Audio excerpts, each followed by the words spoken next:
Welcome back to part 2 of our conversations with women in wealth tech. When is the right time for advisors and teams to be considering this idea of inorganic growth and perhaps more importantly, PE infusion or capital infusion to their practice? Well, they're really two different things. The inorganic growth is, how are they growing over and above the market? And to be honest, our industry right now is right around 3% inorganic growth, which includes market. So that means advisors are either losing clients and not, earning new clients, winning new clients. The bigger you are, typically you find that the more scale there is in the business, the more efficiencies they have found in the business to be able to really hit the ground running and allow advisors to do more with their time.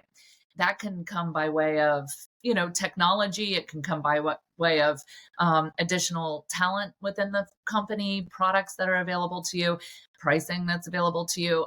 At Genstar, it's really important for us to look at the profitability in the company, and that really gets to the core of how efficient are you, how scalable are you, and how are you using your dollars to get the biggest bang for the buck.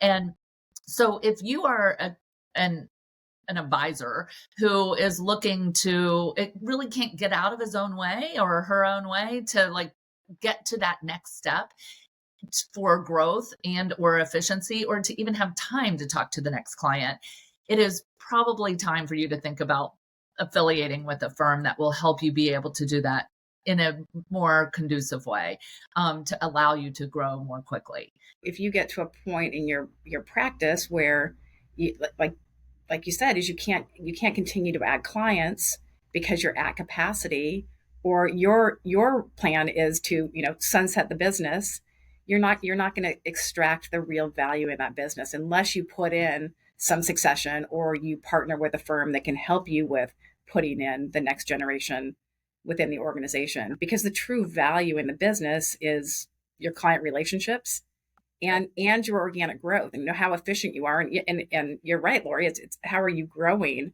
or expanding? Sorry. Dana, how does Axtella think about that?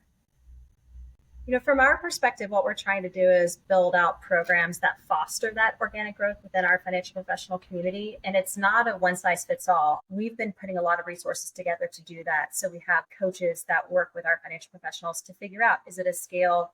Is it an efficiency issue? Do we need to have them adopt technology that maybe they're not adopted? Our Endeavor program, where we are trying to enhance our advisors' book by asking them to start charging more financial planning fees and getting into that side of the business besides just doing recurring AUM fees. And I know when we had looked at it through the end of Q2, we had seen for those that went through the program a 26 year-over-year increase in their production numbers. As we looked at it through Q3, it was at 38%. So building out those programs, tracking it, and being able to build out a blueprint for these financial professionals to grow that are in growth mode, but then also helping those that maybe don't need to take on more clients. Maybe they need to be working on efficiency and scale. Being able to do that is important. And the other thing that we're starting to also approach is not only our brand presence, because I always say you're not going to get an at-bat if people don't know who you are and who your firm is, but also working with our financial professionals.